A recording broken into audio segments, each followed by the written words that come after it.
Salut tout le monde, j'espère que vous allez bien, c'est votre bon vieux Sunujin qui est là pour proposer le Wrestling News d'aujourd'hui avec du NXT et bien sûr on parlera du Demon King, Finn Balor.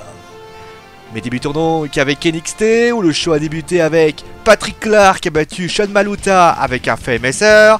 Nous avons eu ensuite le titre de féminin de NXT avec donc Asuka qui a donc affronté Peyton Ross.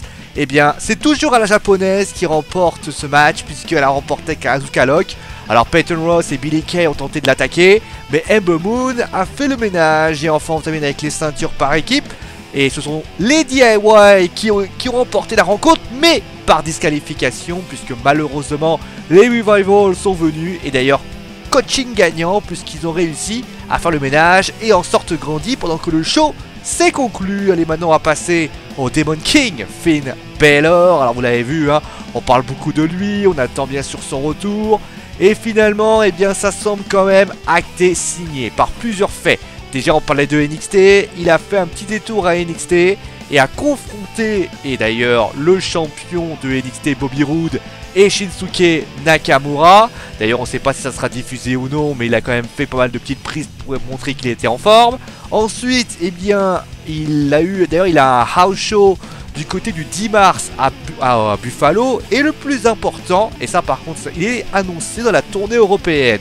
On parle de lui d'ailleurs si Seth Rollins venait à se blesser, de voir affronter eh bien, Triple H à WrestleMania. Bon, après, la seule petite part d'ombre à ce retour, c'est qu'on ignore encore ce qu'il fera s'il revenait. Mais en tout cas, eh bien, vous pouvez l'assurer être sûr, le démon, le roi démon, le Demon King, fera bien son retour du côté de la WWE très prochainement. Il y en a un autre d'ailleurs qui fera son retour très prochainement, c'est Eric Rowan qui semble s'être bien remis. Les feux verts des médecins a été annoncé, ce qui n'est pas le cas de Naomi, qui semblerait sa blessure semble plus sérieuse qu'on le pense, et a priori Eric Rowan en tout cas Naomi devrait manquer WrestleMania. Voilà, c'est la fin du Wrestling News, j'espère que l'émission vous a plu.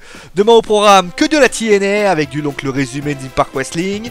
Et on parlera de la team créative de la WWE qui a fait des dégâts et notamment des arrivées qui sont pas au goût et on veut faire partir pas mal de monde. Voilà, vous savez tout, et bien je vous fais des gros bisous. N'oubliez pas de ce soir, il y a le World of Warcraft de la part de Jordan. Et pour ainsi dire, demain, moi, vous retrouverez bien sûr avec le Wrestling News, le Wrestling Show du soir, avec Fastlane. Moi, je vous fais des gros bisous et je vous dis donc à demain.